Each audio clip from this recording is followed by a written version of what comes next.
নমস্কার বন্ধুরা, সুপ্রতীক ট্রাস্ট নির্মিত প্রেমের পাখি নামক কাহিনীমালা পরিবেশিত হচ্ছে। আমি আপনাদের বন্ধু শর্মিষ্ঠা উপস্থিত হয়েছি কাহিনীর 21 নম্বর পর্ব নিয়ে। বন্ধুরা, আগের পর্বে আমরা নিশাকে খাবারের প্রতিটি আইটেম ব্যাখ্যা করতে দেখেছি। কিছুক্ষণ পর প্রতীকের এক বন্ধু বলে, খাবারের এত মধুর গন্ধ আর সহ্য হচ্ছে না, খুব খিদেও পেয়েছে, চলো না খাওয়া শুরু করি। প্রতীক ও নিশা জানতো যে জাপানিরা খাবারের স্বাদের পাশাপাশি সুন্দরভাবে পরিবেশন করাকেও মূল্য দেয় এবং উপভোগ করে। তাই দুজনে সাজিয়ে গুছিয়ে খাবারগুলো কোতাৎসুতে রেখেছিল। টেবিলে প্লেট, গ্লাস, টিস্যু পেপার, কোকের বোতল সব ঠিকঠাক রাখা আছে কিনা দেখে এসে দুজনে অতিথিদের মাঝে বসলো।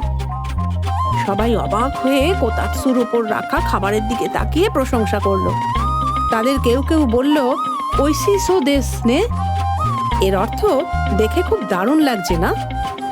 খাবার আগে এটা বলা জাপানিদের রীতি। সিনিয়র বন্ধুটি সদ্য ভারতীয় দম্পতিকে ধন্যবাদ জানিয়ে এবং তাদের সুখ কামনা করে একটি ছোট বক্তৃতা দিলেন। এরপরে তারা তাদের হাত জোর করে মাথা নত করে ইতাদাকিমাস বলে। ইতাদাকিমাস মানে আমি এটা গ্রহণ করলাম। এই কথার মধ্যে কৃতজ্ঞতার একটি মহান অনুভূতি প্রকাশ করা হয়। এটা ঈশ্বরের কাছে প্রার্থনা কিনা জানতে চাইলে উত্তর ছিল অস্পষ্ট।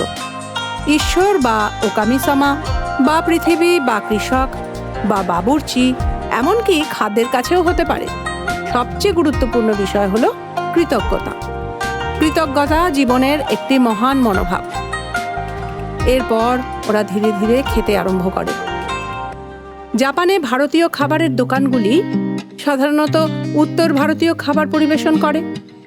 তাই এই ধরনের বাঙালি খাবার তারা আগে কখনো খায়নি।